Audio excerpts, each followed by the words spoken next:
বন্ধুগণ, আজকে আমরা সন্তানকে ভরে দিয়েছি। তার কারণ হলো কোরআনের আইন পার্লামেন্টে যায় নাই। কথা বলেন ঠিক কিনা?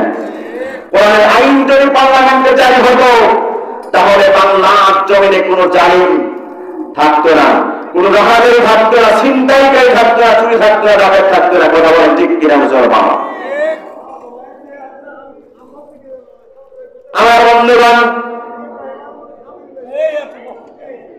যুবক ভাইয়েরা কথা বলবেন না। আমার বন্ধুগণ, আল্লাহ রাব্বুল আলামিন এমন একটি রাষ্ট্র গঠন করলেন, মদিনায়, ইয়ামেনের সানা থেকে হাজারাবাদ পর্যন্ত যে জায়গায় নারী চলেছে, পুরুষ চলেছে, সব চলাফেরা করেছে, রাতে চলেছে, দিনে চলেছে, সব চলাফেরা করেছে। কিন্তু সেই জায়গায় আল্লাহ রাব্বুল আলামিনের ভয় ছাড়া কোনো মানুষের ভয় থাকতো না। কথা বলেন ঠিক কিনা? সব কিছুর গ্যারান্টি আমার আল্লাহ পাক দিয়েছে। আজকে বাংলার জমিনে দ্বিতীয় বৃহত্তম মুসলিমদের বাংলাদেশ, 56,000 বর্গ মাইলের দ্বিতীয় বৃহত্তম মুসলিমদের বাংলাদেশ। এই বাংলাদেশে টেকনাফ থেকে তেতুলিয়া, রূপসা থেকে পাতুরিয়া পর্যন্ত সব জায়গায় যদি কোরআনের বিধান যদি পরিচালনা করা হতো, আল্লাহর কসম করে বলি ও মুসলমান, আল্লাহি আল্লাহর কসম, এই জমিনে, এই ভূখণ্ডে মানুষ চলাফেরা করতো, নারীরা চলাফেরা করতো, পুরুষ চলাফেরা করতো, রাতে চলতো, দিনে চলতো, সব সময় চলাফেরা করতো। কিন্তু এই সমাজে, এই রাষ্ট্রের ভিতরে আল্লাহর ভয় ছাড়া কোন মানুষের ভয় থাকতো না। কথা বলেন ঠিক কিনা? সব কিছুর গ্যারান্টি দিয়ে দিলেন তিনি কে? আল্লাহ রাব্বুল আলামিন বলেন, বান্দারা শোনো, ফামান তাবিআ হুদায়া ফালা খাউফুন আলাইহিম ওয়ালা হুম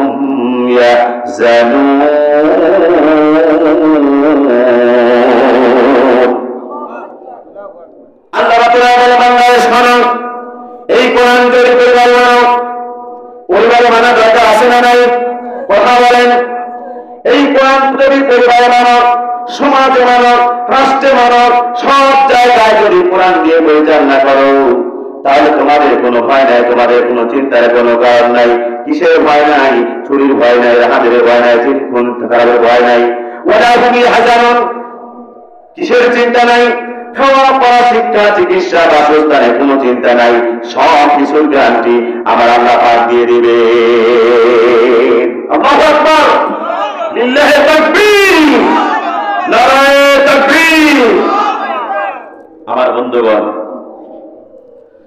তাহলে যে কথা বলতেছিলাম, আসলে যে শুকরিয়া আল্লাহর আদায় করতে হবে, এই সম্পর্কে কথা বলতে গেলে অনেক সময় দরকার। কিন্তু আমার আলোচনার আজকে প্রেক্ষাপট হচ্ছে সূরা লাহাব। শুনবেন তো ইনশাআল্লাহ? শুনবেন না? কারা হাত তোলেন দেখি। শুনবেন না? যে আলহামদুলিল্লাহ, আল্লাহ বাহিরেরটা নেন না, মনেরটা নেন। আল্লাহ কি নেন? মনেরটা।